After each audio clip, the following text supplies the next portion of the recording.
안녕하세요. 저는 올해 62세입니다. 지금 이 순간에도 전통시장 한편에서 작은 분식집을 운영하고 있습니다. 떡볶이 냄비에서 피어오르는 김을 바라보며 어묵을 건져내며 손님들에게 뜨겁습니다. 조심하세요. 라고 말하는 것이 제 일상입니다. 시장을 지나다니시는 분들은 저를 그저 평범한 분식집 아주머니로 여기실 겁니다. 머리에는 앞치마를 두르고 손에는 기름기가 묻어있고 하루 종일 서서 일하는 그런 평범한 노인 말입니다. 하지만 20년 전까지만 해도 제 앞에 펼쳐진 세상은 지금과는 완전히 달랐습니다. 그때 저는 한국의 대표적인 중견 IT 기업에서 근무하는 직장인이었습니다. 무려 30년 가까이 그 회사에서 일했고 여성으로서는 드물게 팀장이라는 관리직까지 올랐었습니다. 당시에는 지금처럼 여성 관리자가 흔하지 않던 시절이었거든요. 매월 말일이면 통장에 찍히는 월급을 확인하는 것이 그렇게 뿌듯할 수가 없었습니다. 아무리 힘든 일이 있어도 그 순간만큼은 모든 피로가 날아갔습니다. 저는 정말 성실한 사람이었어요. 한 푼이라도 허투루 쓰지 않았고 매월 일정 금액은 반드시 저축했습니다. 그렇게 차곡차곡 모은 돈이 7억 원을 넘어섰습니다. 그 당시 기준으로는 정말 큰 돈이었어요. 남편 역시 안정적인 직장에 다니고 있었고 저희 부부는 서로를 의지하며 살아왔습니다. 두 자녀는 이미 대학을 졸업하고 각각 직장을 잡아 독립해 나갔습니다. 부모로서 해야 할 일은 다 마쳤다는 뿌듯함이 있었어요. 아이들 교육비 걱정도 취업 걱정도 이제는 끝이었으니까요. 그때 제가 가장 자주 꾸던 꿈이 있습니다. 은퇴 후에는 남편과 함께 조용한 교외에 전원주택을 한 채 마련해서 작은 텃밭을 가꾸며 살겠다는 꿈이었어요. 상추며 토마토며 직접 기르고 봄이면 꽃을 심고 가을이면 단풍을 구경하며 여유롭게 살겠다는 소박한 꿈이었습니다. 그 꿈은 너무나 현실적이고 손에 잡힐 듯 가까워 보였어요. 주변 사람들은 저를 부러워했습니다. 여성으로서 팀장까지 되기가 쉬운 일이 아닌데 정말 대단하시네요. 라는 말을 들을 때마다 가슴이 뿌듯해졌습니다. 실제로 그 시절에는 여성이 직장에서 관리직에 오르는 것이 지금보다 훨씬 어려웠거든요.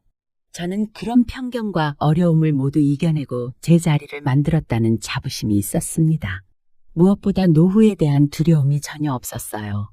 적금 통장들, 퇴직금 예상액 그리고 부모님께서 물려주신 아파트 전세 보증금까지 모든 것을 계산해보면 이 정도면 평생 걱정 없이 살 수 있겠다는 확신이 들었습니다. 노후 준비는 이미 끝났다고 생각했어요. 하지만 그 자부심과 확신이 얼마나 위험한 함정이었는지 그때의 저는 전혀 알지 못했습니다. 운명을 바꾼 변화는 제가 퇴직을 준비하던 50세 무렵에 찾아왔습니다. 그때 저는 회사 일로 바쁜 와중에도 건강관리를 위해 요가 동호회에 나가고 있었어요.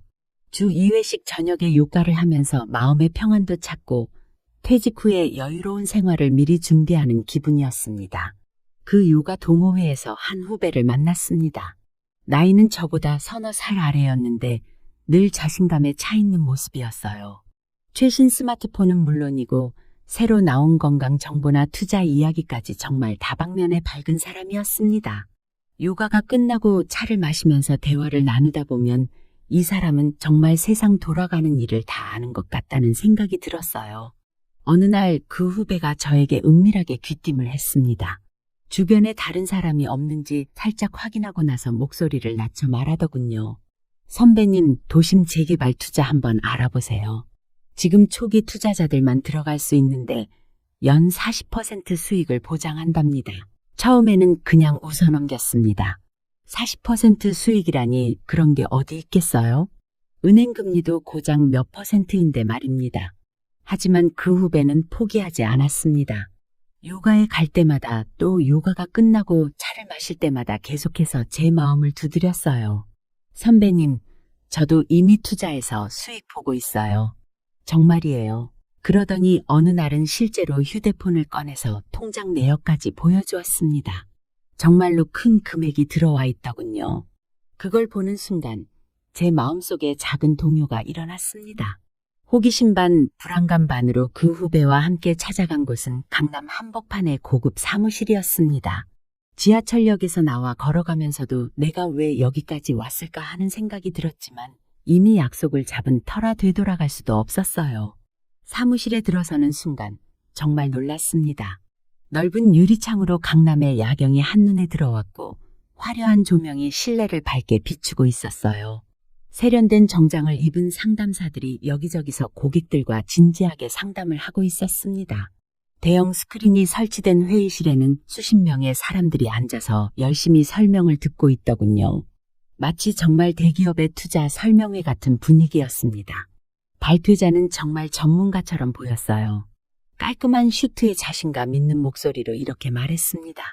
도심 재개발 아파트 투자, 이것은 초기 투자자만이 들어올 수 있는 절호의 기회입니다. 내년이면 분양가가 지금의 2배는 오를 것입니다. 지금 놓치시면 다시는 이런 기회가 없을 겁니다. 그 말을 듣는 사람들은 모두 고개를 끄덕이며 진지하게 들었습니다. 나이 드신 분들도 많았고 저처럼 직장에 다니는 듯한 분들도 보였어요. 저 역시 어느새 펜을 들어 계약서 내용을 메모하고 있는 제 자신을 발견했습니다.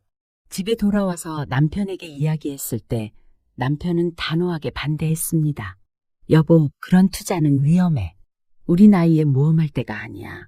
지금까지 모은 돈 잃으면 어떻게 할 거야? 남편의 말이 맞다는 것을 머리로는 알고 있었습니다. 하지만 마음 한편에서는 자꾸만 다른 목소리가 들렸어요. 이건 기회야. 이런 기회는 다시 오지 않을 거야. 그 후배의 말이 계속 제 귓가에 맴돌았습니다. 40% 수익이라는 달콤한 유혹이 점점 더 크게 들려왔어요. 그렇게 저는 서서히 아주 천천히 그 유혹의 늪으로 빠져들어가고 있었습니다. 처음 3달 동안은 정말 모든 것이 완벽했습니다. 매달 말일이 되면 제 통장에 약속된 수익금이 정확히 입금되었어요. 500만 원씩, 정말 한 푼의 오차도 없이 말입니다. 처음 그 돈을 확인했을 때의 기분을 어떻게 표현해야 할까요? 마치 복권에 당첨된 기분이었습니다. 아, 이거 정말 되는구나. 내가 현명한 선택을 했구나. 그 숫자들을 바라보면서 제 확신은 점점 더 강해졌습니다.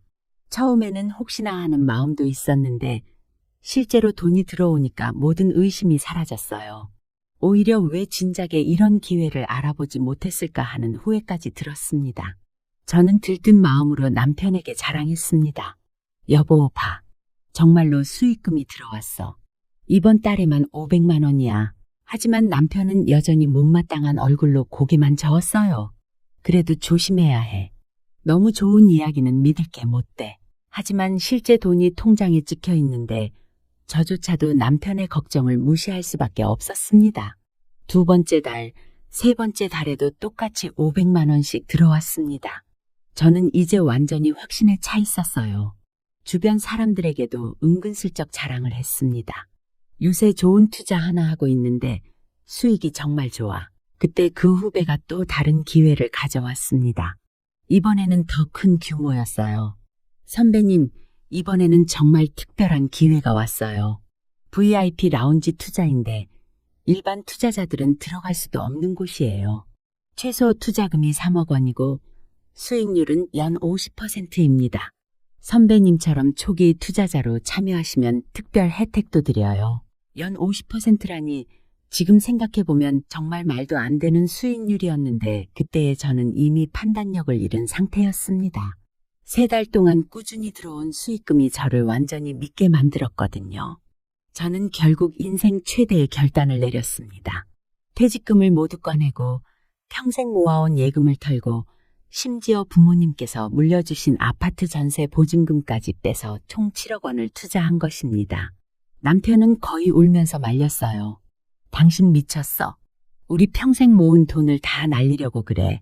하지만 저는 이미 확신에 차 있었습니다. 걱정하지 마. 1년만 기다려봐. 우리 10억 넘게 될 거야. 하지만 그 거대한 투자를 한 지 불과 한 달 뒤 제 세상이 완전히 무너져 내렸습니다. 어느 날 아침 평소처럼 그 사무실에 전화를 걸었는데 현재 사용하지 않는 번호입니다. 라는 안내 멘트가 들렸습니다.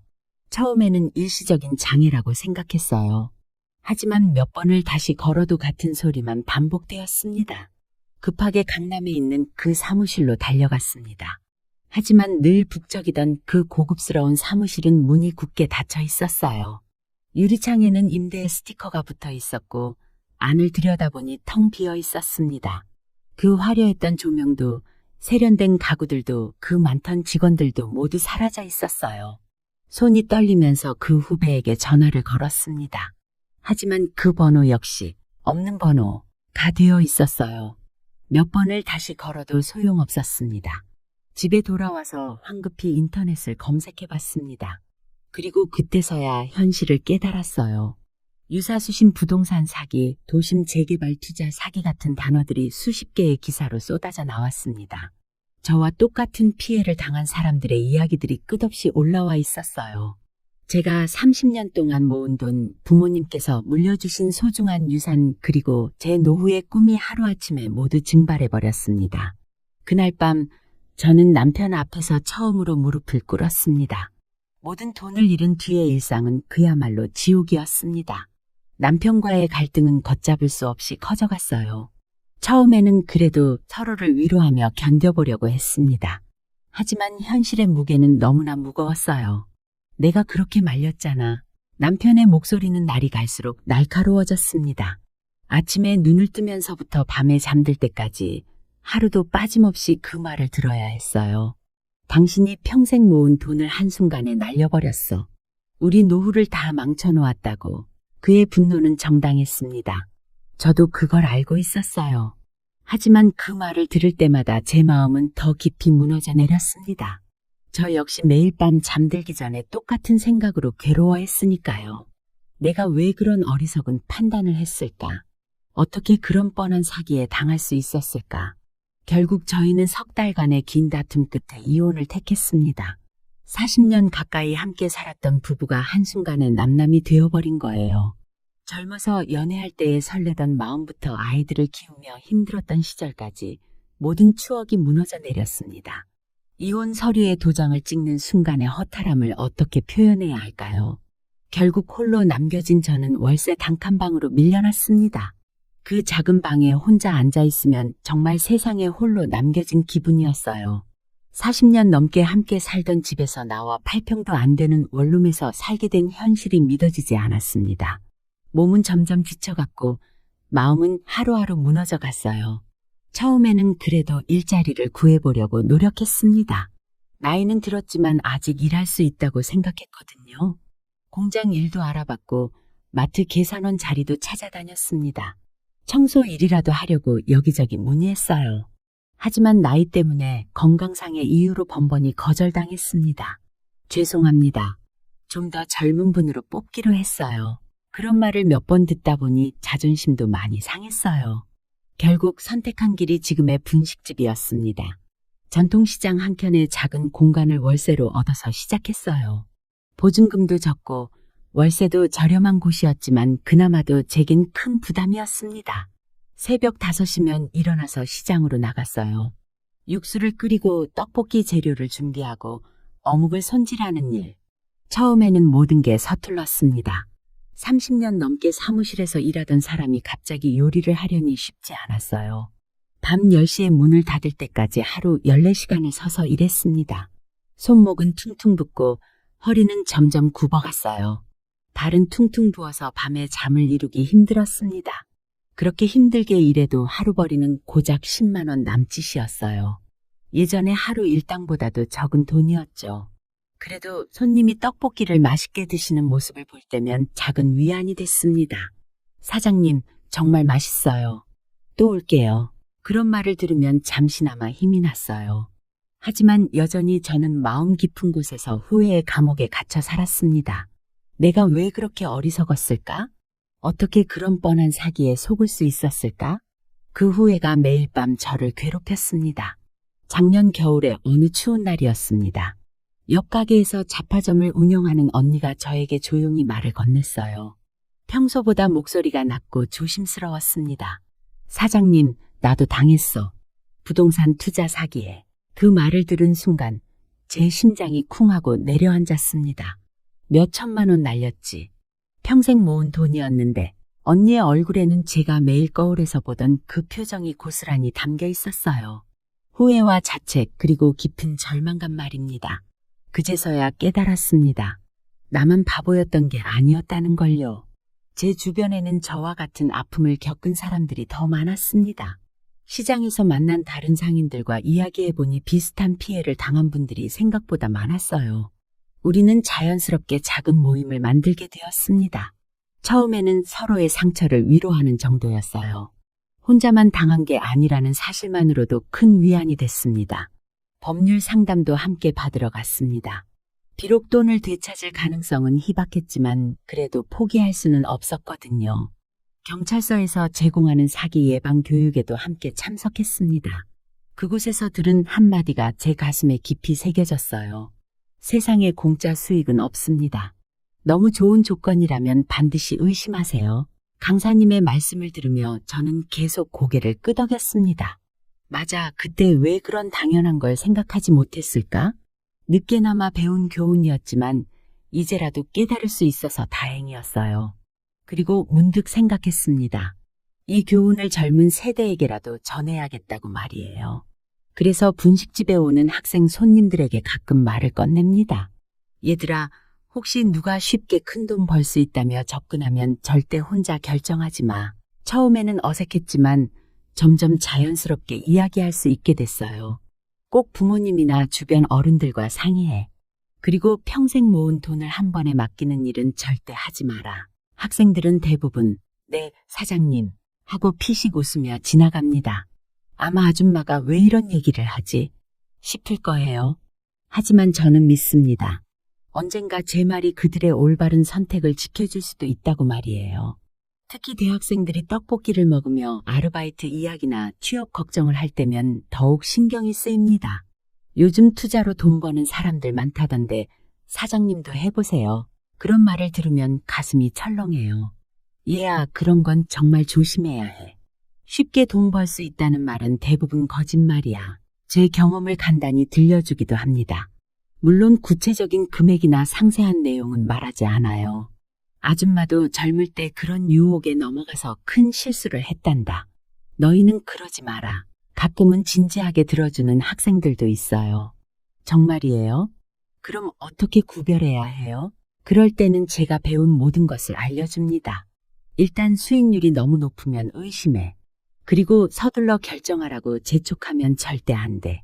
이렇게 작은 조언이라도 전할 수 있다는 게 저에겐 큰 의미가 됩니다. 제가 겪은 고통이 완전히 헛되지는 않는다는 생각이 들거든요. 저는 여전히 후회합니다. 그날의 서명을 지우고 싶고 7억 원을 되찾고 싶어요. 하지만 시간이 거꾸로 흐를 수 없음을 알고 있습니다. 그래서 오늘 하루를 붙잡고 있어요. 새벽에 문을 열며 속삭입니다. 오늘도 감사한 마음으로 살자. 분식집은 제 자존심의 상징이 아니라 다시 일어선 증거입니다. 저는 이제 욕심 대신 검소함을, 돈 대신 관계를, 불안 대신 작은 행복을 택하고 있어요. 아마도 남은 인생은 길지 않을 거예요.